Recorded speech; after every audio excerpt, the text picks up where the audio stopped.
Good. All right. As you can see, the topic that we have chosen for this evening is the spirituality of sectarianisms. Now, initially, that might sound slightly off-putting. That's always possible. But it comes from our little discussion, I think it was last week or was it the week before, about certain Christian traditions or certain Christian groups that we might call sects. In other words, the Jehovah's Witnesses, the Mormons, the Christadelphians, the other Christian sects from the past like the Cathars. What's behind their spiritualities? What can we learn from those spiritualities? And what might we avoid in those spiritualities? Is there something in them there that may turn out to be problematic? So that's what we're going to try and have a little look at. That's what we mean by sectarianism. And towards the end of our little study, we're going to be doing some spiritual exercises that perhaps will address some of the challenges that we're going to be encountering when we look at some of these other Christian traditions like Mormonism or the Jehovah's Witnesses and have a little look at their spiritual practices and see why they do certain things and why they don't do other things. I hope all of that makes sense. Joyce, did you want to begin? Mm-hmm. You're all right? Let's swap over.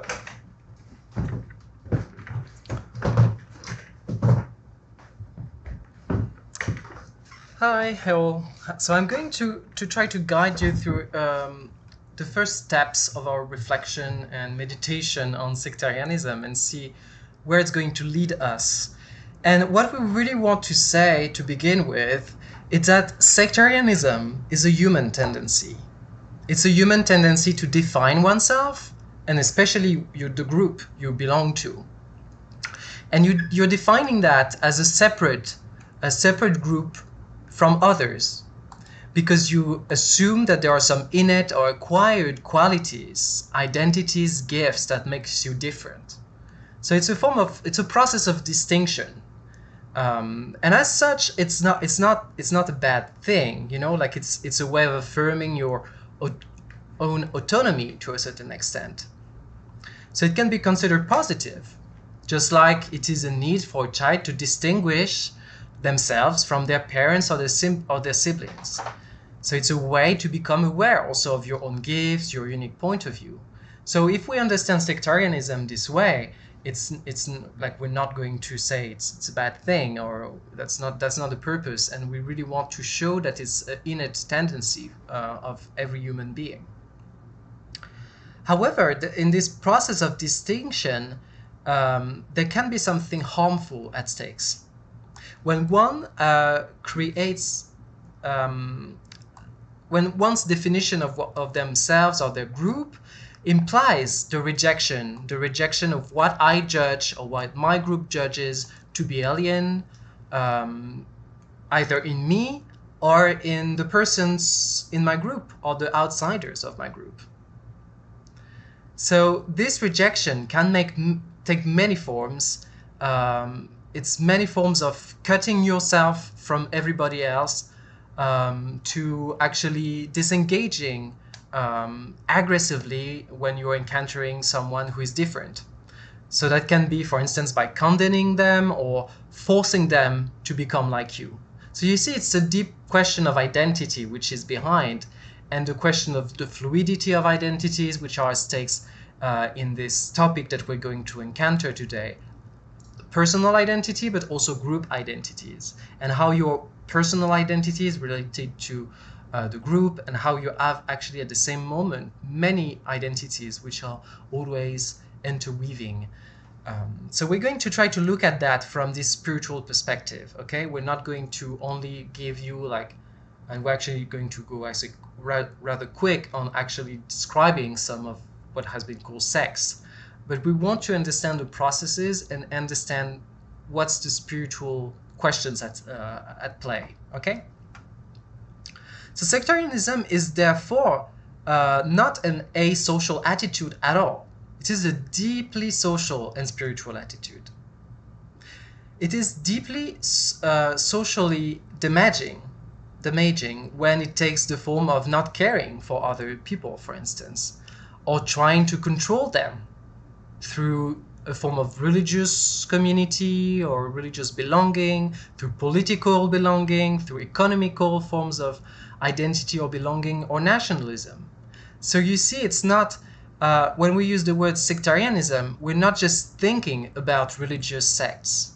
We are thinking of different fields of human activity, and it applies to many different fields. It can be right or left, liberal, conservative, religious or secular. You see, it's not something, it's a more of an innate attitude that you can encounter in many groups and in the shaping of many identities. It's not so much something you can label neatly, although we'd like to, and some people try to do that, but it's way more difficult than that. So these attitudes are at the center, as we say, of the definition of human being that is set out for us in the biblical narrative we're going to look at now. Because what's interesting about some parts of most of the scripture we're reading is that they're engaging directly with these questions, because they are questions which have to do with identity and with community. So sometimes we're familiar with some of the stories, and the story we're going to look at a bit later, but we don't think about them this way. We don't think about them in terms of identity, of individual identity, group identity, sense of to what do I belong, how do I judge people in or out of my group. So that's what we want to look at tonight. The role of scripture and the corpus, I think it's our next slide. Do we have a slide for that? Yes, we have a slide for children, I think, the differentiation. Oh, so that was for the differentiation of children that I was mentioning, that it's it's not always a bad thing to differentiate yourself, of course. That's the judgmental, I thought we went on the slide, that's the judgmental attitude you can have, and you see stample people outside of your group as the wicked ones, which is a very easy one. That seems to be typical of the sectarian attitude. But this is for a bit later, I thought. Is it for later? We can talk about that. Yeah. When I talk about the different aspects. So what I wanted to say quickly, and we're going to come back to that, is that the role of scripture is really to acknowledge, and it's always inviting us to acknowledge our power to dominate, and our desire for self-definition. And we'll look at that precisely with an excerpt later. But we're going to look at when we're going to look at this famous biblical text, we're going to try to unpack this meaning. But before that, I'd like to look at different traits which are not coming from the Bible, but then we're going to apply them and see how they're actually at stake in the Bible. So let's look now at certain instincts that lead to damaging form of sectarianism.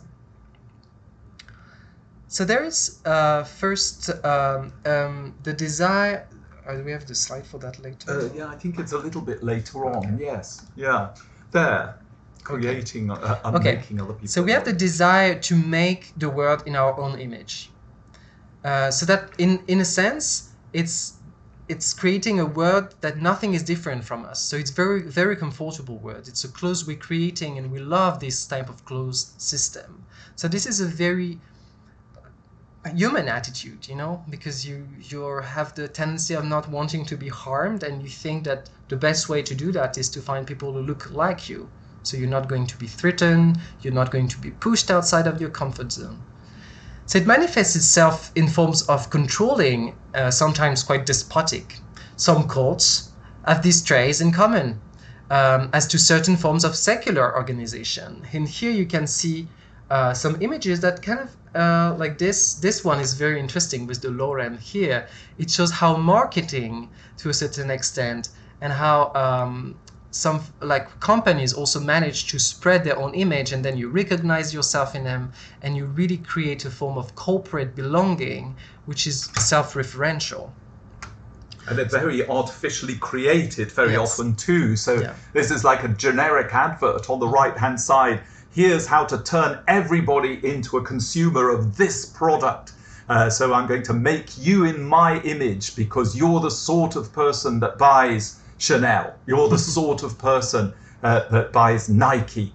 It's this corporate domination, sort of sectarianism of the corporate world that imposes itself on us in these subtle ways through things like advertising and sloganing and marketing. Yeah, that's a very nice image also on the other side. Create your own world, which is so much of this individualistic attitude that triggered also so much of modern form of sectarianism that are based on the enforcement of your own individual expression.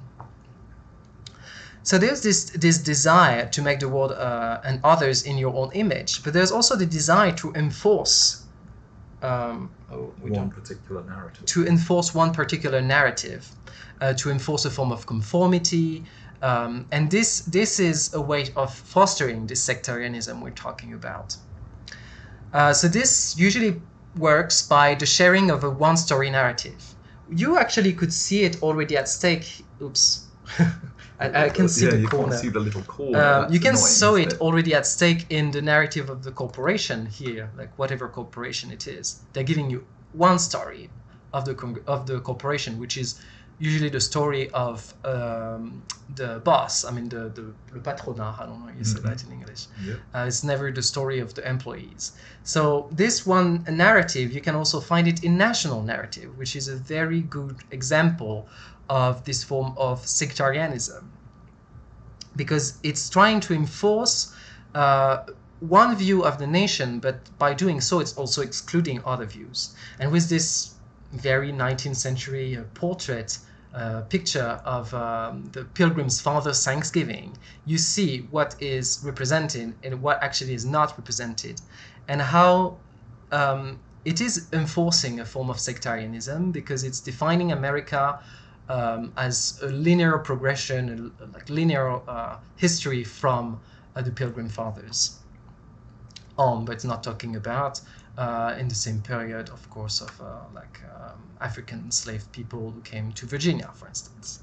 So you see, it's a very narrow way of shaping your identity, and that's how so much of sectarianism is happening. Another aspect of damaging forms of sectarianism is the sense of specialness, of election, that you can feel when you're living on this sectarian mood, let's say. So it can take many forms. It can take the form of from pitying the people who are not as elected, who don't have these skills that make you special or elect, to actual condescension. So it can take different attitudes. It's not always pure rejection as we may think it is. It can be a form of disdain. It can be a form of disengagement too. So you have a form of disengagement for the people whom you judge to be outside of the know, outside of the group. In America, a very good example of that is the self-made man ideology.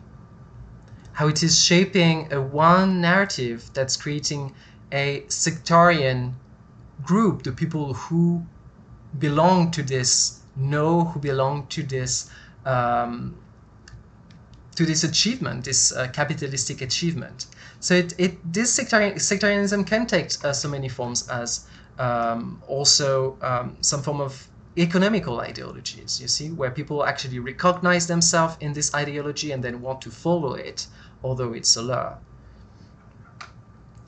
Another aspect of this, oops, I'm moving backward, here we are, is a sense of dominating others, or being yourself dominated. That's the very perverse thing, because it's not only sectarianism is not only being dominated, but it's also feeling a sense of domination that can sometimes be a way of creating your self-referential world and really fostering your egocentric and narcissistic attitudes. So it's a way, both attitudes, either dominating over others or being, or like kind of narcissistically dwelling on your being dominated, can foster like always relates your personal responsibility with somebody else's problem. That is to say, it is a desire actually to define yourself according to others, either positively or negatively, you know. So it's being deeply dependent, and it's deeply imprisoning too. And we can look at two different attitudes of that. So it can be a desire to be superior to people, like racism is a good example of that. And here you can see an example of anti-Semitism with this Nazi tags on the door, and probably a Jewish person here. So this is an attitude of excluding. So you have a certain idea of what your group is or your race is, and then you exclude the other ones, and you kind of dominate over them because you pretend that your identity is more powerful than them. But on the other hand, it can also take the form of some form of persecutions that become so much part of the identity of the group, of the sect, and that really existed with the Puritans or with other sectarian groups, that their identity of persecuted became a way to affirm themselves, but also to dwell on this sectarianism. And a good example of this is Zionism and some forms of Zionism that's actually fostering a form of like colonial ideology that pretends to be justified by the terrible genocide of the Shoah. So you can justify anything by putting yourself in a victim situation. And we're going to see it's at stake in the text of the Bible we're going to read. At the moment, I'm trying to describe how it plays out in society, and then we're going to look at the biblical text to see how all these traits I'm depicting are actually present in that one text. Yes, you can do the next bit, Nigel. So we're sketching out some of these very human instincts that sometimes can lead fatally to some form of sectarianism that actually cuts you off from the rest of the world. One of the most powerful of these things that we're going to see a little bit later on in some of the religious sects that we will look at, like the Mormons and the Jehovah's Witnesses and the Cathars, is this great desire for purity. What you need in these situations is one linear, controllable language, some sort of system, some sort of speech, a society, a group that you can define according to a limited number of criteria. So your aim is to excommunicate people who think or behave differently from you. Perhaps the most famous example of this in the United States has been this organization. This desire for racial purity that excludes absolutely everybody outside your own particular group. People who think or behave differently, you define them implicitly as people who are not like you. You are the pure ones. You are in control of this, and everybody else is outside it. This is a common feature of many religious sects, since spirituality and religion lends itself to this exclusionary idea that you are the pure ones and everybody outside your sphere is not. Another thing that we're going to notice is this great desire in these sects to prioritize clarity, understanding, an ability to articulate exactly what you mean and prioritize the way you have put it, your statement, over absolutely everything else, including the possibility for love or the possibility for mystery. And the way that these sects express themselves very often is going to be something like a manifesto. I don't know if anybody belonged to certain Christian groups at university. I was very briefly a navigator. I don't know if that word means anything to anybody. I think it was an American organization. It's very sort of evangelical, university campus-based organization that has very clear manifestos about what you're supposed to believe and what you're not supposed to believe. So they come out with statements like, the Bible may hurt you with the truth, but it's never going to comfort you with a lie.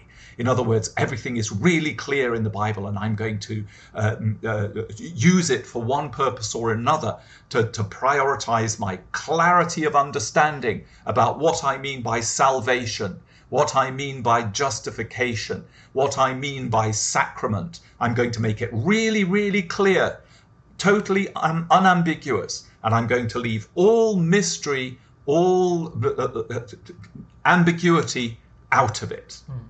And as Nigel said, like, it's not only a religious attitude, it's really something you see a lot. And coming from France, so much of the Republican, that is like national narrative, and the way you're always invited to be rational and understand yourself also in a very secular way, is also enforcing these views, because you have one simple narrative and there's no ambiguity about that. You're doing things because there is a reason for that, and everything is neat and tidy, and that's how it leads also to forms of oppression, like laicite could lead to. And this whole desire to avoid any messiness at all, any messiness that's implied in our humanity, any messiness that might be implied in ambiguous statements. Get rid of it all so that you can clarify and understand and therefore control and make a clear distinction between you and others. Yeah. Here you go. Who's right? Christians are right. All of these other things are wrong. This is sort of a standard sectarian attitude. Even though they're citing these sects all over here, they're saying, listen, John 14:6 is clear. Jesus said, I am the way, I am the truth, I am the life. No one comes to the Father but by me. I don't care if you're a lovely Muslim, you're going to hell, because I'm clear about that, because the Bible tells me that it's clear. Can you see what's happened? We've excluded the mystery and the encounter of the other, and instead we've imposed what we believe to be a clear understanding of a clear verse of the Bible, and we've used it for sectarian purposes and not for opening ourselves up in love and charity to others, or to the mystery that is contained in every single one of us. Another thing that we're going to notice in some of these sectarian groups is this impulse. Here's mystifying political speech. It comes from the Brexit debate in England. You read down that list. It's what Joris defines as mystification rather than mystery. It's trying to cloud things in grand statements, but which actually don't mean very much. Unleash Britain's potential. What does that mean? It's time to choose our own future. Well, thank you. There's something to embroider on a pillow. Politics is broken. Let's change it. You see what it's doing? It's using mystifying language to claim to be in the know, to be initiated. It's relying on your acceptance of this mystifying language and say, oh yes, I agree with that. And it captivates the audience in this unnecessary polemics, unanswered questions. Building a stronger Yorkshire in a fairer UK. We've got no idea. Time to get on with Brexit. It's change politics for good. All of these things are mystificating speeches. And we're going to notice that that's sometimes what sects do or cults do in order to seduce people in, to captivate them. Yeah, it's always offering ideas which are everybody can agree with. You see, like strength, change, like positive ideas for you to adhere to. There's also very often in sects or in cults a deep-seated fear of the other. because the other, in all their mystery, in all their ambiguity, in all their own particular way of looking at the world, is always going to threaten your identity. It's going to threaten to take it over. And we can see examples of that in these identitarian groups that are fighting against immigration, say, or some form of activism, whether it's left or right, that's going to reject somebody altogether. It doesn't value their speech because of their social, their gendered stance, their racial stance, whatever it might be. There's a fear of the other. And as soon as you've defined yourself with very limited boundaries, you're going to be able to move very easily to a place of turning the other into a place of fear and not into a place of encounter and discovery about something new about yourself. One final thing before we look at a biblical text that... Maybe just yes? a mention to connect it with our last Bible's spiritual course about media. And when we talked about social medias, and how actually social medias are creating these bubbles too, are fostering this connection that you like, and then they only suggest because of algorithm, they only suggest you stuff you've already liked. So it's closing you up. So it's totally fostered by corporate medias and stuff like that. And when you come across something that's outside your bubble, your visceral reaction is to deeply dislike it. I have some relatives in England who occasionally post things about Brexit or what have you that I don't agree with. And when I come across these things, I'm sort of shocked because I've lived in my own little anti-Brexit bubble. And if I've let this other person in, it runs the risk of changing my mind. So we all do it. These are natural human instincts. There's also in many of the sects that we're going to look at, or many of the groups that are related to Christianity, like the Jehovah's Witness, the Mormons, like the Cathars that we're going to be looking at too, some sort of distrust or even fear that's a slide about the fear of the other and living in our little bubbles of only sticking with people who have the same attitudes and opinions as we do, and never walking down this little line as a red to see what the greens might think or as a blue to see what the reds might think, because we want to stay in our own little circle and not run the risk because we've developed a sphere of fear about the encounter of the other. Wow, Nigel. Another mystification word. Sphere of fear. This is a picture of late medieval flagellants. They're using sort of whip cords with thorns at the end of them to mortify the flesh. Some of these sects in the Middle Ages adopted these sorts of practice to mortify the flesh, not because necessarily they were wanting a deeper spiritual understanding, but because essentially there was a fear of your body, that your body somehow is much harder to control than your mind. It has its own inner life, if you want. So we're going to see that with some of these sects, they have sometimes very curious dietary laws, as we will see in the case of the Cathars. We probably already know that Mormons are quite strict about tea and coffee and alcoholic beverages or any artificial stimulants, and there was a long dispute about whether or not they were allowed to drink Coca-Cola for that particular reason. I'm not saying it comes from exactly the same place as the flagellants did, but once again, that there is this idea that the body doesn't have the same sort of boundaries as your mind. Your mind can be controlled, your ideas can be structured and put together in quite a rigorous way, but your body won't let you do that. It's about to let you down. And what you're going to notice with some of these Christian sects is that they will admit physicality. They'll say, yes, okay, we've got to accept ourselves as physical beings, but they will do it only when it comes to things like spiritual healing or something. You would find that at the turn of the last century, the late 1800s, early 1900s, with these groups that were loosely affiliated with Christianity that we would call spiritualism. People like Madame Blavatsky, or these spiritualist organizations, that they would offer spiritual healing, and very often it would work, you know.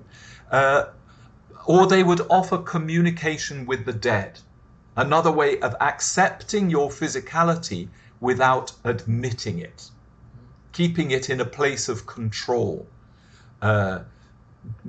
When they break away from their rationalization of what you do with your body and how you use your body, those are the only two places that they're going to go with it. So now we've had a look at a very speedy look at these particular aspects. That is to say, cults or sects want to make the world in their own image. They want to exclude anything that threatens this organization of themselves into a world that they've constructed for themselves. Their desire to enforce belonging, conformity. Think of how hard it is to get out of some of these sects, like Scientology, say, or that dreadful, what was his name in Guyana, something Smith, who with the mass suicide in Guyana in the 1970s. Jim Jones, that's it, Jim Jones. This sense of enforcing belonging, enforcing conformity, even to the point of mass suicide together. This sense of specialness, of being separated from the world, the sense that you have been uniquely elected, or that you can now pity the people that are outside your own particular way of looking at the world. This sense also of wanting to dominate others, to control the way they think, to control who they associate with. Don't make friends with unbelievers. Don't go out there and speak with people who might threaten your adherence to our particular cult. This sense that you want to abscond from responsibility. You want somebody else to take responsibility for your life.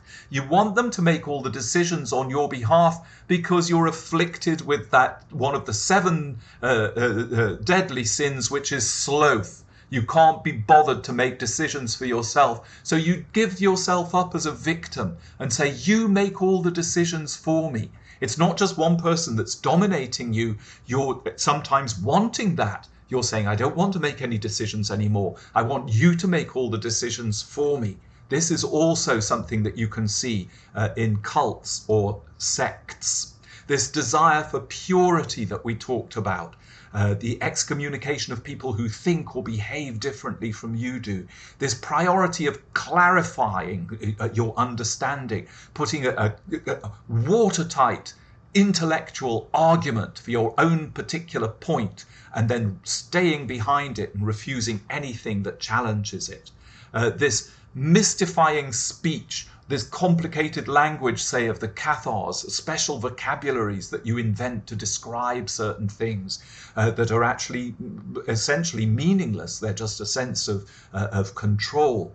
And this fear of the other, not letting them be who they are in all of their ambiguity and their mystery, but reducing them to a concept. That person is not a Christadelphian. That person is not a Christian Scientist. That person is not an Episcopalian, as we'll see in a couple of minutes. These are things that lead to the sectization of our world, the fear of the other, and also this fear of the body, the last point that we just looked at there. Mm-hmm. So, Joyce is going to tell us how this all plays out in a very famous Bible story. Yes, let's start with the beginning. I mean, it's almost the beginning. It's Genesis chapter 3. You've all heard this text over and over. And I just want to look at it in a way that's really introducing us to this question of community, of identity, of how do we relate to the whole, the world of God, and how our attitudes can be sectarian in many ways, and how is it described and how is it diagnosed in this biblical narrative. So that's just one of them, one of the biblical narratives, and a lot of other biblical narratives which actually help you to see different aspects. So we're not going to discuss all the bullet points Nigel mentioned, but some of them and most of them were already present in this very important text, which is usually understood to be the fall of Adam and Eve.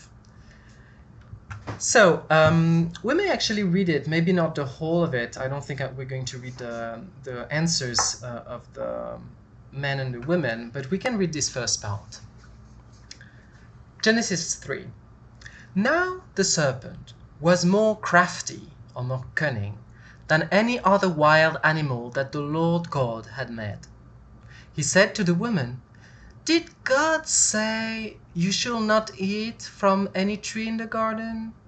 The woman said to the serpent, "We may eat of the fruit of the trees in the garden.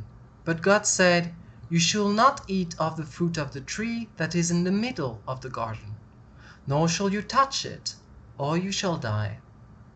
But the serpent said to the woman, 'You will not die, for God knows that when you eat of it, your eyes will be open, and you will be like God, knowing good and evil.'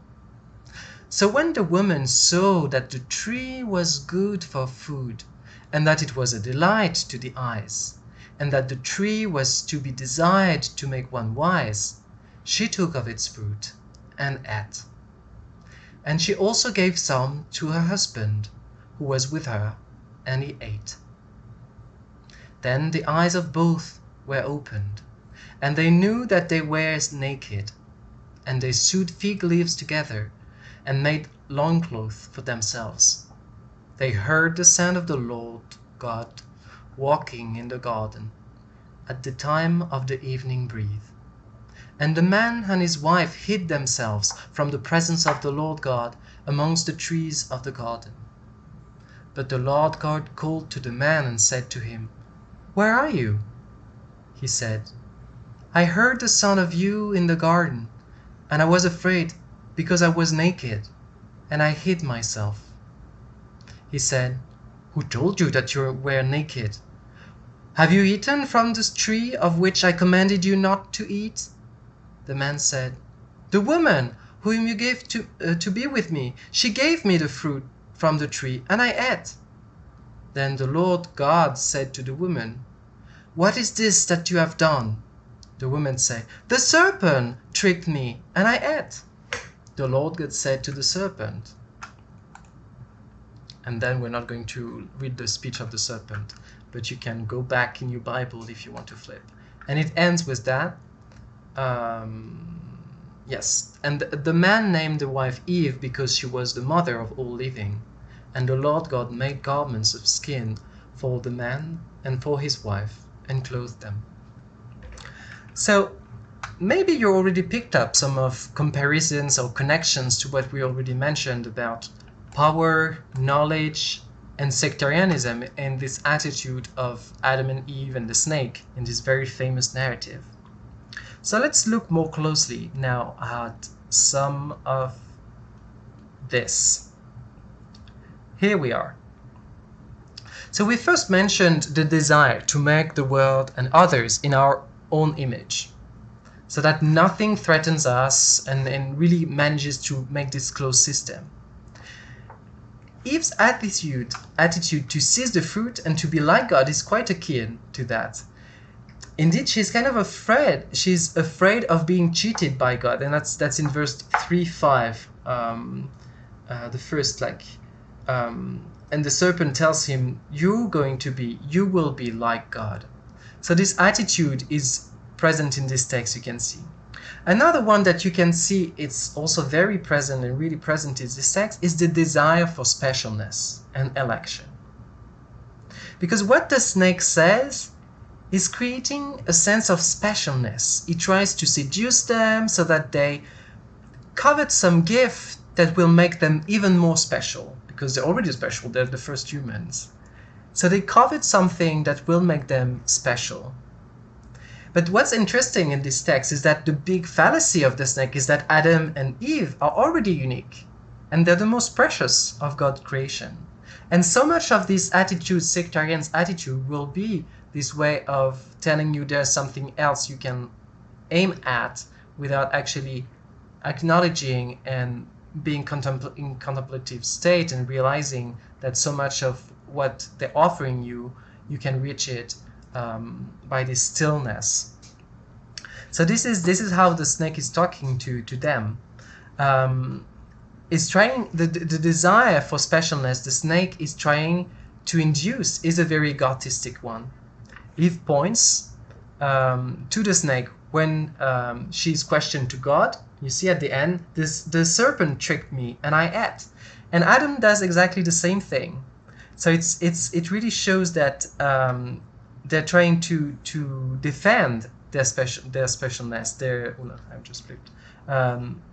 So they're always saying that they're not responsible for what is happening. But by so they try to defend their uniqueness, their holiness, and they're trying to protect this attitude, just like sectarian groups always defend and point people out to say it is their fault, it is not us. We are the holy ones, we are the separate one, we are the pure ones, as Nigel showed. So you see that in this text is really describing through this mythical narrative deep human attitudes towards identity, towards belonging, towards God, and towards what you understand to be God. You want to say something? No. So it creates also in a sense of dominating over others and being dominated, as we just mentioned. So the snake is saying that God is purposefully maintaining humans in a state of ignorance to dominate them. That's what he says at the beginning. He says, "Are you really sure he does? So that's the first question. You will not die," he says, "for God knows that when you eat of it, your eyes will be open." So he suggests that God is doing it out of mischief. He's doing it because he wants to dominate them. So it's this form of mystification. We'll come back to that. So when Eve throws the blame on the snake and Adam and Eve, and ultimately Adam and God, when he says, "That's the woman you gave me," so it's in the end it's God's fault, you see? They're all in a sense decreating themselves in their speech because they're denying the richness of their own optic on life. And that's a very common attitude in sectarian groups, that you're invited to give up your responsibility. You're invited to consider that your viewpoint, that your own attitudes, your own judgment on things are not valuable, and you're invited to just follow the rules, like what Nigel just showed us with this Bible verse, like Bible bashing, where you actually have the right answer to things, like there's this clarity. So there's never a space for meditation, for introspection in ways that are genuine and not come with a lot of prejudice in the first take, you see? Yes. This is really akin to what Nigel described and what we described as the desire to prioritize clarity and understanding. The text here we have of Genesis 3 is a deep meditation on knowledge and power. You see, it's all about power and how the snake is trying to warp the power of God to have them under his power and not under the power of God. Very interesting fact is that in Hebrew, the word Eden backwards, so Hebrew is like usually three letters, so it's Eden with 3 letters. Backwards it's Nadanu, which means winnow, and there are a ton of puns like this in the Hebrew Bible. So Eden is winnow, so it's all a reflection about knowledge and power vis-a-vis God, and also vis-a-vis others and vis-a-vis creation. So Eve seizes the fruit because she sees it is good, and that's the interesting image that is used by the authors, is that they say it sees.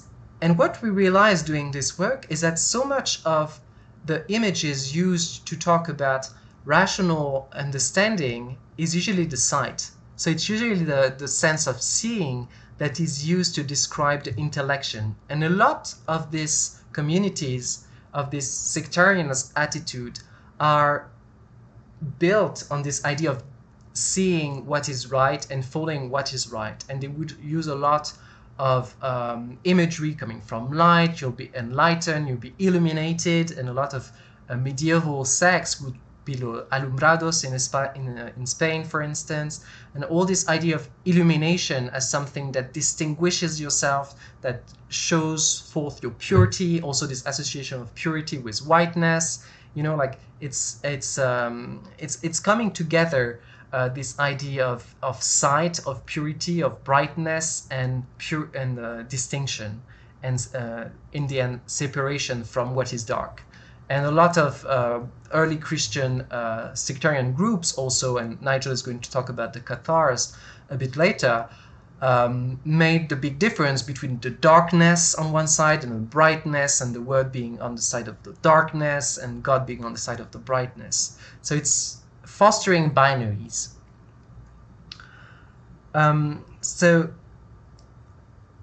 So in the end, what these sectarians' attitudes are doing, that they're based on following our own idea of good, and that's what Eve is doing when she's looking at the fruit, sees that it is good, and takes it. It's following what we think to be good, even if actually seizing this goodness, you know, is misleading or is going to disturb or hurt.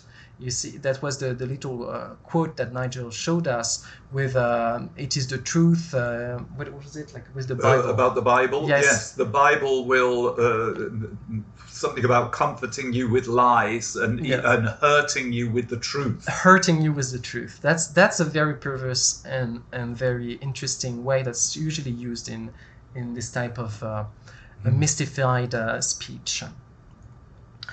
So it's... in the end, it leads to being enslaved by your own ideas. You know, so much of this sectarian attitude is enslaving yourself, because you're closing you up on a certain idea of who you are, of what is right, of what is God, of what is your church, or what is your mosque or your synagogue, you see? So that what is, it's in the end, it's not letting God define what is the goodness he wants to give you. And that's what is so interesting about this text, that Adam and Eve are seizing the fruit of doing good and evil. They're not receiving it. And that comes later with, through other narratives, when you have the characters that receive, and then with the Eucharist in the Christian tradition, which is the gift of the goodness, which is not something you have to grasp and seize for your egoistic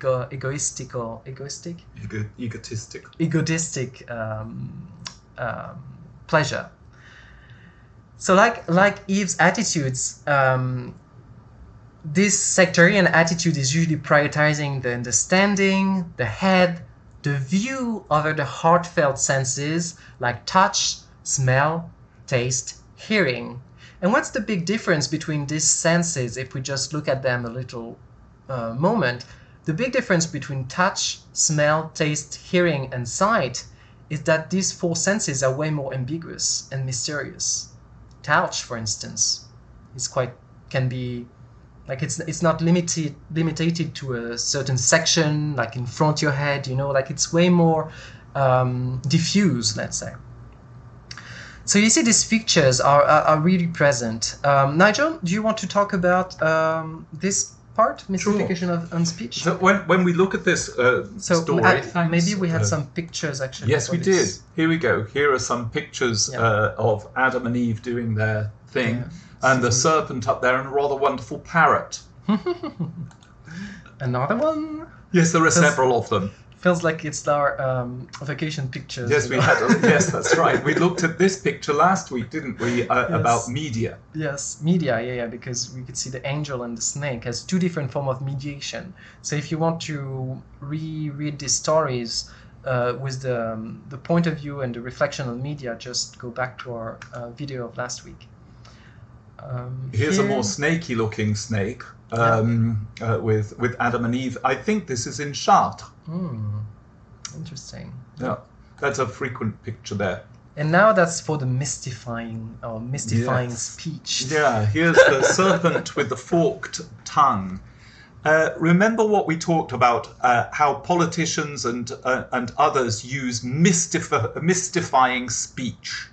They try and cloud the issue by describing things in sort of noble and interesting terms that actually mean something quite poisonous or nothing at all in the end. And what you can see in the snake, in the story of Adam and Eve, is this cunning speech. So what the snake is trying to do in the story is to lead Eve to distrust what God is saying by making the situation sound a little bit more complicated than God had described it. So when you look at that narrative, well, yes, he did say that, but he said it for these reasons. You will know the difference between good and evil. He doesn't explain what's going to happen when they know the difference between good and evil, that they'll be thrown out of the garden, that it will all go bad.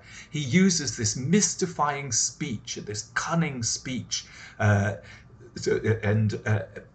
he also, the snake in this story, imagines this sort of hypocrisy of God. Well, God doesn't want you to know something that it's not been mentioned before. So try it out and see what happens.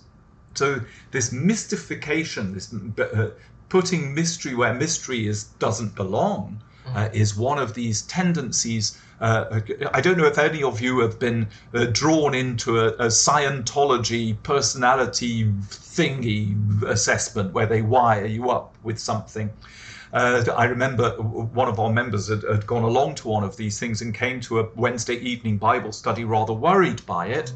And it was all to do with this mystification that you are actually possessed by a multitude of hierarchical spiritual powers, and you need to be cleansed from them in order to be able to get to this point. It's once again this mystification of speech that the serpent is so clever at in the story of Adam and Eve. There's also in this story the aspect of the fear of the other.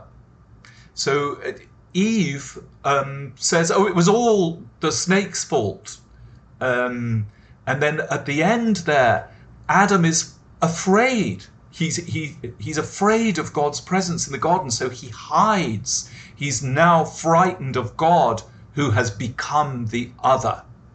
And what the sectarian act does is cultivate your fear for the other, whoever they are, whether it be the mysterious God in the story, or ourselves even, or our companions, those that we walk alongside. What the sectarian attitude will do sometimes is to divide families. Think of some people who might have become Jehovah's Witness, for instance, and the family member dies. They have very strict rules about what they will allow and what they won't allow at a funeral, for instance. And very often this has divided families for all sorts of horrible reasons. So you can see this fear of the other, to say that you can't expose yourself to this danger. We see this in the story of Adam and Eve as well, where Adam hides himself in the garden. And then there's this feeling of shame also in this story. So on the left you see a fresco from the catacombs in Rome. On the right-hand side you can see, I believe, it might be an Ethiopian Bible, depicting the snake there, and they're covering themselves with these fig leaves out of their sense of shame and out of this desire to hide. It's also, you can see here, some sort of fear of the body that we've seen happens in some of these sectarian groups. It's a consequence of the disobedience and sin of human beings. I was afraid, I was naked, I hid myself.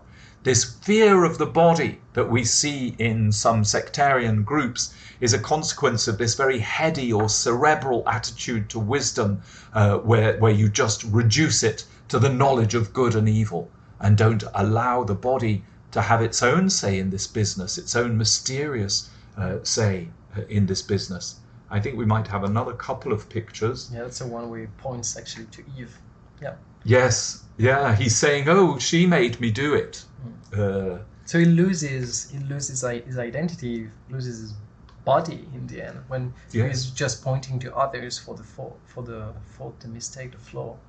It's this whole business that we discovered. You make this decision. You do it for me. I don't want to have to decide.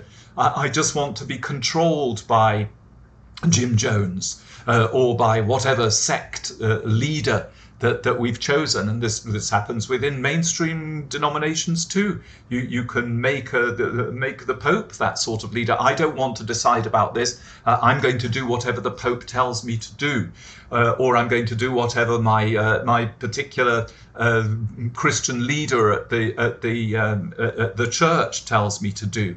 And very often this abdication of responsibility and throwing the decision on somebody else is an instinct that leads people to belong sometimes to a cult or a sect. Now, before we start criticizing other people for their sectarianism and talking about these three sects that we're going to talk about in a minute, let's just hold a mirror up to ourselves for a moment. Think of the Episcopal Church or the Anglican Communion. All the way through its history, it's flirted with one form or another of sectarianism, to be very honest. From its very foundation, it was founded against the interference of Rome. It defined itself as against something. We are not them. And we've noticed that that is a characteristic of some of these sectarian groups, some of these cults that we have talked about. Think about its colonialist history, its desire to control others, to dominate them, to have one narrative about, as my father used to say, we brought railways and education to those countries. Without us, they never would have been educated properly, and they wouldn't be able to travel so easily from town to town in India. And in India, they still use the British timetable for their railways. So there's this whole colonial history that is behind this desire to define yourself against somebody else and to say that you want to be in control of this whole sort of business or dominate them. And think of the current manifestations of the Episcopal Church or the Anglican Communion in certain parts of the world, including in the United States of America, where it often seeks to exclude others on one basis or another, either on the left or from the right of the political spectrum. You can't belong to us because you agree with the ordination of LGBTQ people, so you're not invited to our meetings.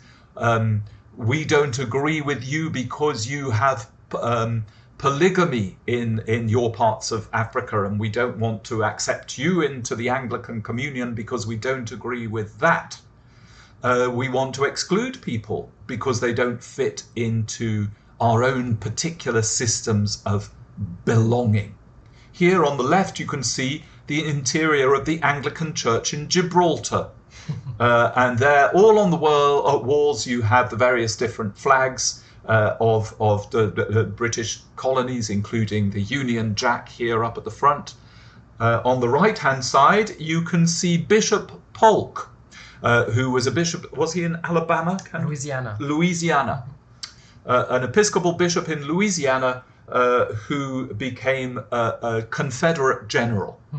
So this ambiguity that you find within the Episcopal Church itself, championing certain cultic instincts, certain sectarian causes, lead to situations like this one here. On the left, you can see, I'm not quite sure which church it is, it's definitely a church in the United States of America, with all of the flags hanging up on the wall. There's this distinction between church and state that we're supposed to be having. It is already disappearing in some ways in some places like this. On the right-hand side, you can see the American Cathedral in Paris, which once again is a piece of America that's been chipped off the block, imported into Europe, and could have a tendency to be a place where we are defined against them. I once asked the dean way back, you say it's the American Cathedral in Paris, which America is it? And he said, well, basically it's just a place where Americans can come and complain about the French.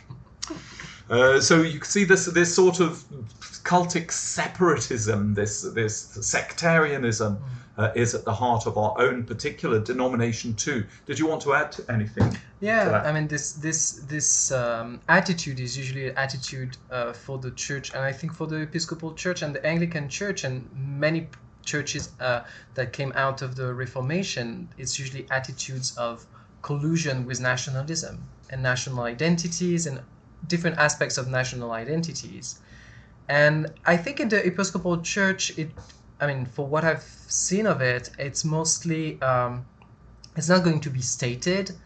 And that's also a very perverse way, because they also assume that there is so much of a background that's the core and the basis of the Episcopal Church, like American references, nationalist references, Anglophone, middle class too. So there are also classes and also racial identity to a certain extent too, depending on the congregation you go to. But some congregations are definitely defined by some sectarian precepts or like definitions that are assumed, and when you come in you realize if you fit or you don't fit.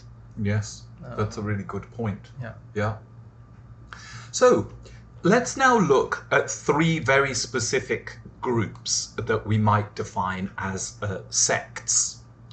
What instincts have driven them? Why did the Cathars build in such an unlikely place? What spiritual practices do these groups have? Because they've been led to practice these things from their instincts, these instincts that we've been discussing, the desire to dominate, the desire to be dominated, the desire to create the world in your image, the desire to exclude others, the fear of others, the sense that you are special, that you're elect, that you're called, that you have a certain fear of the body, for instance. So what we're going to ask then is what instincts have driven these groups to be who and where they are? What spiritual practices have those instincts led them to champion or to advocate? How comfortable are they with mystery, say? How comfortable are they with the idea that yourself is actually very porous? It's not sealed off from the outside world. It's open to all sorts of influences that come from outside. How comfortable are they then with mystery, with meditation, with contemplation, with certain spiritual exercises that open you up to the other, to alterity, to mystery? I'm thinking also of images that we mentioned also. Of images too. Images which are not univocal, that do not only give one interpretation, especially. Yes. When we talked about power of images. Because they're related to something other than sight sometimes. Yeah. So do the people who belong to these sects become uneasy when the boundaries between themselves and what they might call the outside world becomes blurred? So we're going to look very specifically, very briefly, sadly, at the Cathars, the Mormons, and the Jehovah's Witnesses. Three sects, or cults, you might even want to call them, though perhaps that's an unfair word to describe Mormons and even Jehovah's Witnesses. They're certainly not like Jim Jones and some of those other things. And just see where these instincts lay for a minute. Let's think about the Cathars. These were a group of Christian dualists, that is to say, they believed in two opposing forces in the world, the good and the evil. They've sometimes been called a Gnostic revival movement. Do you remember when we talked about people who are in and who are out? People who've got the inside information and people who don't? Gnostic movements often appeal to this. They say, we've given you secret information that other people don't have. The Cathars belong to that sort of feeling. They thrived in the 11 and the 12 and the early 1300s in southern Europe, especially in northern Italy and in southwestern France. I think we have a map, do we? Yes. Here's a map. Les Cathars, les Tisserands, and here various other, les Bogomiles, and this little group over here, les Pauliciens. People think that this little group over here in Turkey was actually where this movement began, and it was brought back to Europe by the Knights Templar, or, in particular, or other returning pilgrims from the Eastern world. Now, the established Roman Catholic Church was deeply suspicious and distrustful of them.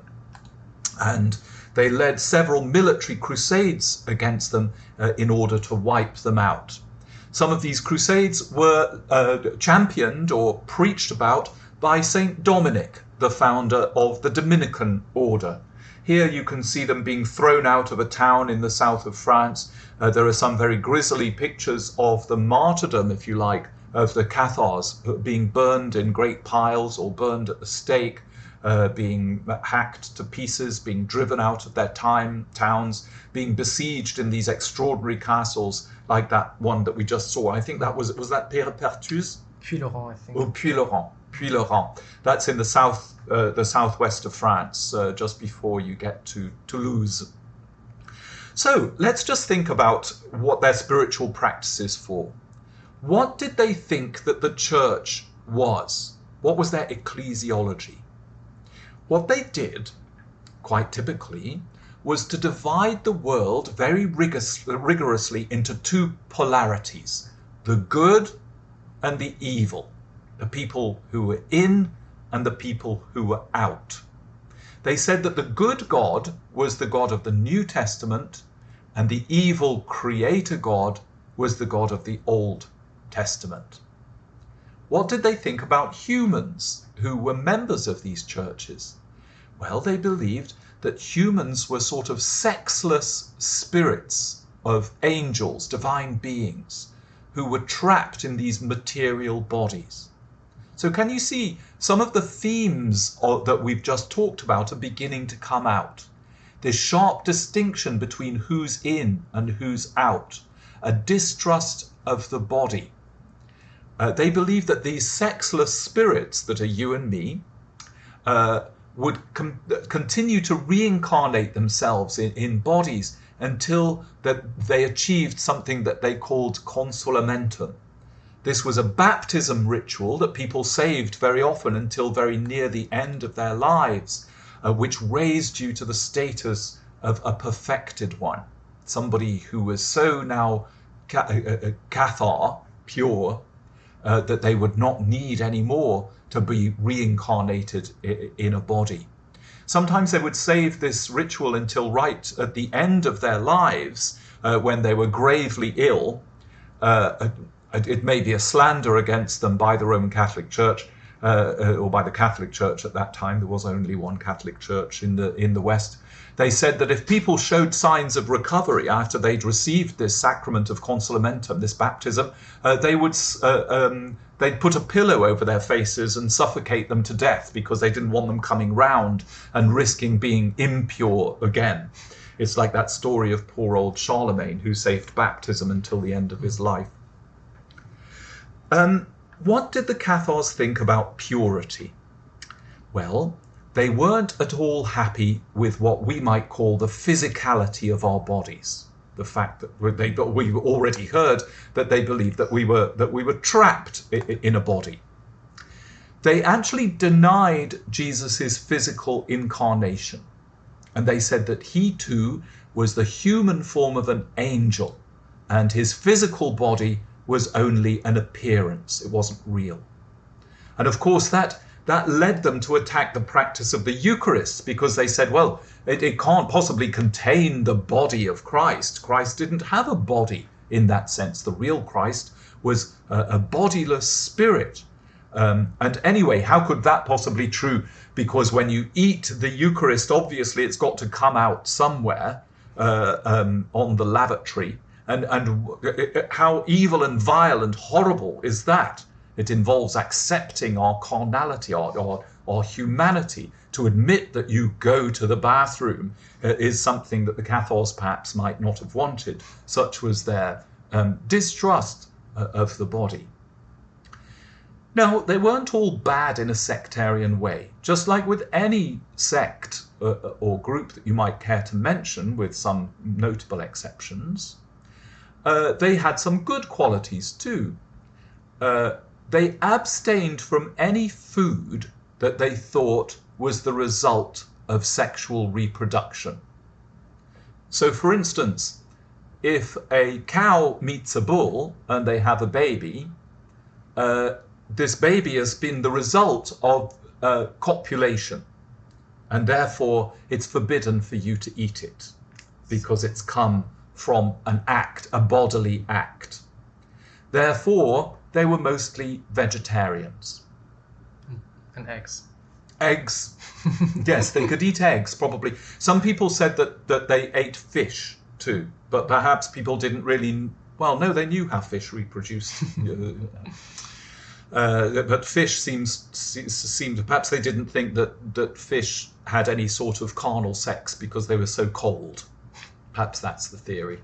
I'm just speculating here. They were often vegetarians then for this reason. They also condemned war, unusually for the Middle Ages, and they condemned capital punishment. They were against that too. They also offered women positions of leadership and authority in the Cathar Church that they couldn't possibly have exercised in the Catholic Church at the time. They too could become perfect and induct other people into the state of perfection on their own right. They could baptize people into this perfected state. So what you can see in this little example of the Cathars is several of those instincts that we've been talking about. Certainly they had every reason to be fearful of the other. That's one of the reasons that they built these castles in very remote places, especially when they were in fear of their lives because of the Crusades that were waged against them in the 1112 and 1300s. So that's all we can say about the Cathars just for a moment. Let's talk about the Mormons for a second. Here you can see the Latter-day Saint movement was begun by Joseph Smith. You see here he's on the left in what is probably quite an idealized portrait. The Mormons began in western New York State in the 1820s. And the Book of Mormon claims to be this chronicle of early indigenous peoples of the Americas and their dealings with God. Now, here you can see in this little picture this Cumorah in upstate New York, the migration of the Mormons west until eventually they got over near Salt Lake City. But that was with Brigham Young, who led the people over the Rocky Mountains or up the Rocky Mountains to Salt Lake City. Let's think for a moment about their practices and some of their beliefs and see if anything rings a bell with you about these characteristics by which we've described sectarian groups. Like most other groups that describe themselves as Christian, they're going to teach that God is Father, Son, and Holy Spirit. The Mormons have a Trinity. However, unlike mainstream Christianity, they insist that these three things, Father, Son, and Holy Spirit, are three distinct, discrete, individual beings.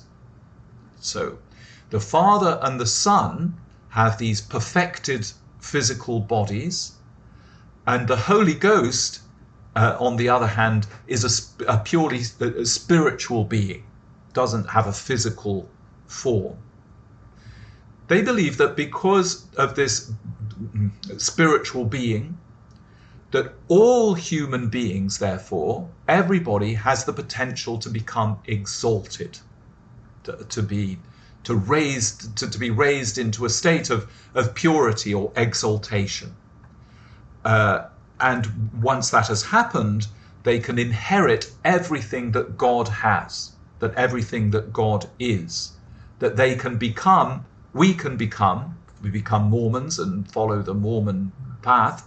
We ourselves can become gods, just like Jesus, the Spirit. Their claim is, here's their great Mormon cathedral in Salt Lake City on the right. They claim that they are, in fact, Christ's church restored. All existing denominations, all pre-existing denominations, have all believed incorrect doctrines. And God never recognized the Catholics or the Orthodox or the Anglicans or the Baptists or the Presbyterians or the Methodists as being anything other than not God's church. The Mormons, as you can see here in their white missionary outfits and their tidy haircuts and their great corn-fed American look, this is the only one true church. Every other denomination, every other group is not recognized by God. This, once again, we can see this sort of instinct for separation and purity. Therefore, because it's the only one true church, the only one pure manifestation of God's will through Father, Son, and Holy Spirit, they're very keen on baptizing everybody, initiating them, even of dead people. The Mormons are very famous for keeping ancestral records. They have exhaustive records from all over the world, and even when you've died, you can be baptized in the Mormon temple. And of course, they're very famous for their missionary activity, trying to get as many people as possible incorporated into this one unique elect group of people. Think about what we said about purity and this discussion of the body. You may know about Mormons that they have quite unusual rules about underwear, your undergarments. Quite why this is, I don't know. I haven't looked into it that closely. But it's part of this instinct for purity, abstaining from coffee, abstaining from tea, abstaining from alcohol, abstaining from any illicit or even licit drugs, anything that's going to interfere with your mind, but also something that will keep you pure. Here we have Mitt Romney eating pizza New York style.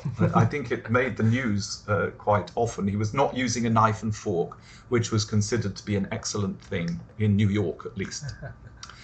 No tattoos, absolutely not. No attending R-rated movies, absolutely not. And certainly no listening to any sort of music that has any sexual reference in it at all. So once again, we can see that there's this instinct here, laudable it might be, but it springs from this desire to be separate, to be out of the world, to be pure, to say that these are the things that uniquely make us the pure ones, and everybody else wears unsuitable underwear and goes to naughty films. Let's talk very briefly now. I know this has to be brief because we still have our spiritual exercises to look at. Let's talk about the Jehovah's Witnesses. It'll be very brief. You might know that the Jehovah's Witnesses, they have their own red letter Bible. They're very keen evangelizers. Here it's from a children's book, I believe. I had when we lived in Cyprus, there was this man that used to come selling books door to door. And because it was hard to get English books, my parents bought these books onto the understanding that they were rather amusing and interesting cautionary tales. They were called Uncle Arthur's Bedtime Stories. And I discovered to my horror at the end of these things that these were Jehovah's Witnesses missionary documents about the dangers of curiosity, about the dangers of impure activities. There was always naughty people and good people. In the background, you can see the end of the world. The Jehovah's Witnesses have a very strong opinion about this. And they believe that they alone will be saved, be taken away as the Jehovah's Witnesses. They believe that only 144,000 people are going to be saved based on the book of Revelation. That's 12 times 12. They will be this elected special people that are separated out from everybody else. You may also know that they have some interesting purity laws. For instance, if a new Jehovah's Witness temple is going to be built, you have to build it yourself. You can't have an outside contractor involved in that because it's going to compromise the purity of your building. There's also this idea of these. You may know that in terms of bodily purity, the Jehovah's Witnesses refuse blood transfusions. So they keep these purity laws concerning blood, for instance, and how you can't take the blood of somebody else inside yourself. I think they do eat meat that has not been bled in a halal or kosher way. As I mentioned earlier on, they have very specific rules concerning funerals. It's quite a sort of spiritualization of the process. They don't like to be near the dead bodies. They don't like to have them in the temple.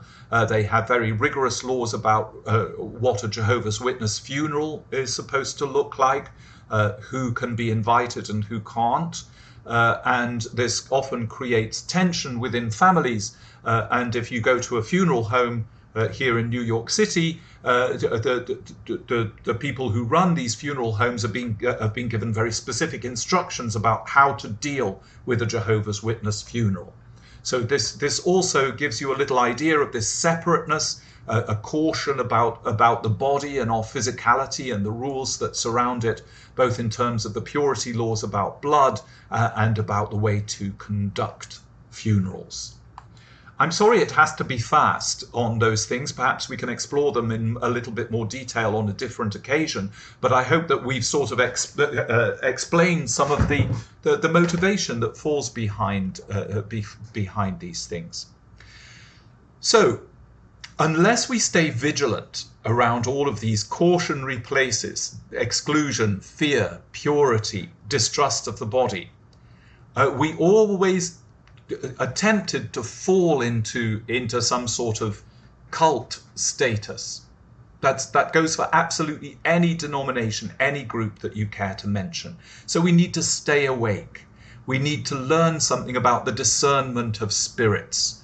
And there are some very good spiritual exercises that are going to help us do just that. Just maybe a quick mention. I don't know if we've put the other picture. Yes, we did. Yes. I mean, all of these pictures are quite interesting if you think in terms of discernment of the spirit, because they're all focused on the head. Yes. And I had the impression that by looking at these sectarian groups, so much of this attitude that everybody has is a very heady attitude that you actually like, you have your idea and you're trying to follow it and inform it, and it's usually based on binary too. And which is it's not going against, but it's quite different from the heart-felt attitude, the meditative attitude, when you're actually set in this position of accepting differences, but not only binary, like the possibility of so many differences. And I think the experience and the exercise you're going to lead us into is also going to guide us towards this exploration of your heart, of the heart, the heart, the cold, and the relation between the head and the heart, but not just dwelling in the Yes, head. Like that's this such an picture interesting can, picture that yeah. you chose there, Joris. Here, even your heart becomes a brain. Yes. That's not a full picture of a rounded, complete Christian spirituality. No, I think this is a New Age picture. Your brain Yeah. is your brain, and your heart, and your stomach, and your viscera, and your body. It can't be reduced to saying, here's my brain hovering around here, and it's Planets. outside myself and inside myself at the same time. Yeah. So let's have a little look at a couple of spiritual exercises. We've touched on this importance of self-awareness, self-examination, as a way to avoid the pitfalls of a very sectarian, separatist sort of spirituality. And as our spiritual exercise, I want us to think for a moment about how we set about doing this. You might think that self-awareness or self-examination is a very modern, very post-Freudian, analytic, psychoanalysis way of thinking about ourselves. But actually it's extremely ancient. There's nothing new about it. Think for a minute of this chappie. This is Hippocrates, where the Hippocratic Oath comes from. He divided people into 4 groups according to which particular element dominated in their bodies. So you have the yellow bile, black bile, blood, and phlegm. See this? These 4 corners? And he will say, if one of these components of your body predominates over another, you're going to be this type of character. And in order to help you, I'm going to have to decide which of these elements predominate. It's a spiritual as well as medical way of self-examination. So you can see your character is irritable if you have too much yellow bile. It's going to be melancholic if you have too much black bile. It's going to be optimistic if you've got too much blood. And it's going to be calm if you have too much phlegm. If you're too British. If you're very British, yes, we're very phlegmatic. So people say. So it can range from the lively, the sociable, to this inward, private, thoughtful person. In the late 1800s, early 1900s, people developed another system. Here's a little sample picture of 3 body types that you'll see on the right-hand side. It describes the shape in this little column. Are you plump, buxom, developed? Do you have a visceral structure? Are you muscular? Or are you lean, delicate, with poor muscles? The endomorph is plump and buxom, the mesomorph is muscular, and the ectomorph is lean. And he said, well, put yourself into one of these characteristics and you will have this sort of character. A buxom, plump person is relaxed and sociable and tolerant and comfort-loving and peaceful. And if you've got this muscular look, you're active and assertive and vigorous, combative. And if you're an ectomorph, you're going to be quiet and fragile and restrained and non-assertive and sensitive. Now, these were also used as spiritual exercises to see what sort of prayer might help you, what sort of contemplation might help you, or reflection might help you. Carl Jung took it one step further and developed all of these different character archetypes that you can see in this wheel that you can see in front of you. And these aspects are expressed differently in each person, resulting in what ended up being the Myers-Briggs test. Some of you might have heard of this Myers-Briggs test. The extroverted, the introverted, the sensate and the intuitive, the thinking, the feeling, and the judging and the perceiving. The sort of person that you are may suggest the sort of spiritual exercises that are going to best benefit you. So here are some ways in which people have tried to prescribe certain forms of prayer for certain personality types. So first of all, we have the institutional personality type. Here she is. This is Reginald Somerset Ward. He was an English spiritual director of the early 20th century. He thought that this person was a bit like St. Peter, for obvious reasons, because of St. Peter, the founder of the church. It's this external, historical, traditional element in religion. And people who identify themselves in this particular group tend to like order. Everything nice and neat, everything ordered and tidy. So the sort of spiritual prayer that might cause the most development or help for them is going to be public worship, say, which is very ordered and careful. Saying prayers, not inventing them or coming up with them off the top of your head. Using a formula like Acts. You begin with adoration, you then go on to confession, you then go on to thanksgiving, and then you say your prayers for the people who are in need, your supplication. So this is going to help them, if they like order, if they're an institutional sort of person, it's going to help them to pray in an ordered way. The second is the intellectual, and he chose St. Paul to symbolize this group. This is somebody who likes reasoning, abstract argument. People who identify themselves with this group tend to like thinking through things, thinking things out, putting things into categories, creating tensions between two different thoughts and managing to reconcile them in the end.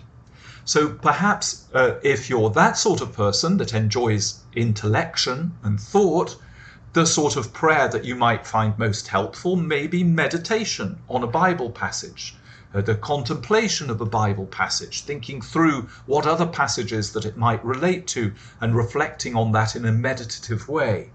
The use of a biblical commentary to help you in your prayers or in your reflections, or the Jesuit Daily Review, looking back on your day and thinking about how the day panned out and how you're going back examining it, using your intellect and your mind to put things in a certain order or to make sense of them. Those are ways in which they might use those tools to explore their own spiritual life. The third group is the mystical group, and this is a group identified with St. John, the author of the Gospel. This is this sort of experimental or volitional or internal element in religion. Now, people who identify themselves with this group tend to use their imagination more than their intellect to explore their spirituality. So they might enjoy, say, practicing certain postures in prayer, kneeling, standing, prostrating, sitting in a certain position with their hands folded on their knees. They might find the use of incense or the rosary or the labyrinth or certain images and statues helpful in the way that they set about prayer. They might ask questions like, what moved you to pray today? Not what the content of your prayer is, but why did you decide to pray? What got you to sit down? Why did you pray for that thing instead of something else? Why did you focus on thanksgiving or supplication or adoration more than anything else today? What moved you to pray? And the development of something called infused contemplation. That is, when you lose track of yourself a little bit in your meditation. You're no longer meditating on something, you're being meditated by God. The action goes both ways. You are contemplating God, and God is contemplating you in silence, and that's quite enough. You don't need an enormous amount of content in order to stimulate you to pray, or an enormous amount of order. So that's one of the objectives, infused contemplation, for somebody who's exploring that particular path in spirituality.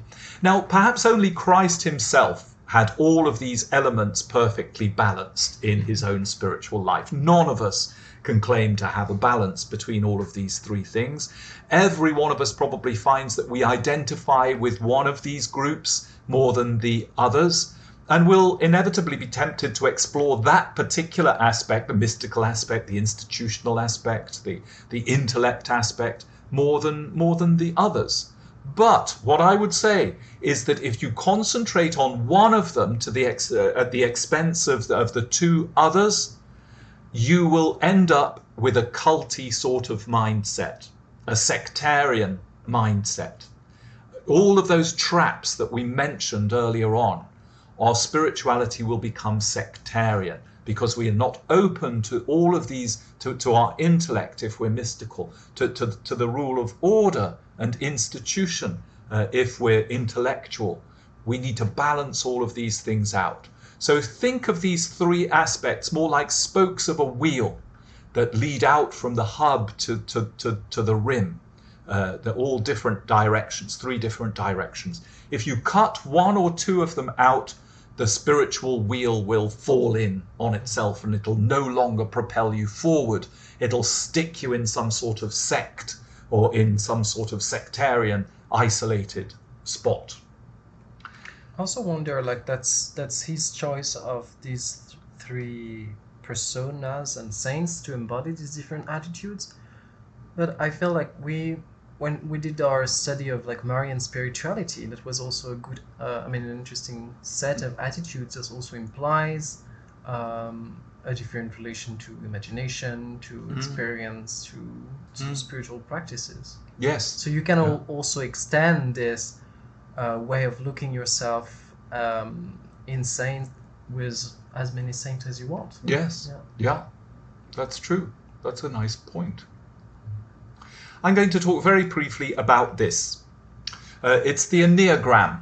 Perhaps you've heard of this thing. It's a very ancient form of self-examination. It dates back at least to pagan Alexandria, before Jesus was born, the 300s.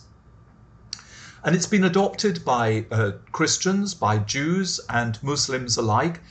It was especially treasured by the Sufis as a way of self-examination. And explored and handed down by them when it had been more or less forgotten in the West, apart from by a very small number of spiritual practitioners.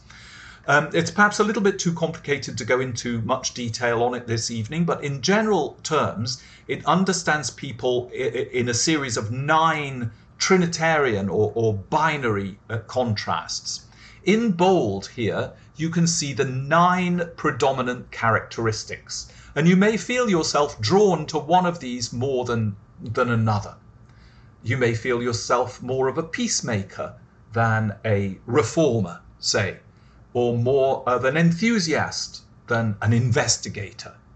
So the initial instinct here is to look over this and say, yes, I see myself in this particular thing more than I see myself in that particular thing. What you can see inside here is a series of lines that join up between each one of them. If you are an enthusiast, say, underneath here you've got your best characteristics: enthusiastic, accomplished, uninhibited. But there's also a darker side to this. You might be manic, you might be a little scattered. Your opposite number over here is going to be a reformer. And where you are enthusiastic and accomplished, the reformer is going to be principled and orderly, not uninhibited. However, the reformer can be perfectionistic and rather self-righteous about what they're doing. And that perfectionistic, self-righteous aspect of yourself may be balanced out by your own particular opposite here down, the individualist, who is intuitive and expressive. Do you see how it's working? So it's helping you to identify not only which of these groups that you might belong to, but the downside of being a challenger and how you might be corrected in that by opening yourself up. Instead of confining yourself to a sectarian identity, you open yourself up to your opposite self, to the person who has excellent qualities in another way. I hope that's making sense. You can look at that little picture, and perhaps we could go into more detail on another occasion. But if you follow these lines that lead away from any of those headings, you're going to find your contrasting type. Somebody who will complement you and somebody who will challenge you. Your shadow type, if you will. And a type that you'll perhaps work best with. So this is one of the ways in which sectarianism or closing in on yourself can be avoided, because it's a spiritual exercise that opens you up to these other possibilities. Let us pray. Lord God, we give you thanks for our fellow human beings, whatever groups they belong to, wherever they come from, and whatever beliefs that they hold. We give you thanks that we have all, every one of us, been made in your image. And we ask you now to help us to be true to that image, the beloved image in which you have created us, to accept ourselves in all our complexity and our ambiguity, to open ourselves to the complexity and the ambiguity of others, that we may draw ever closer to you. We ask you now to bless us and keep us, to give us a restful night's sleep, to be close to those whom we love and those who differ the most from us too, that in the end we may all reflect the glory of our Heavenly Father and show each other what we might be missing within ourselves. These things we ask in the name of the one who became one of us, in order that we may be united and at peace both with each other and with you, our Heavenly Father. Amen. Amen. Amen.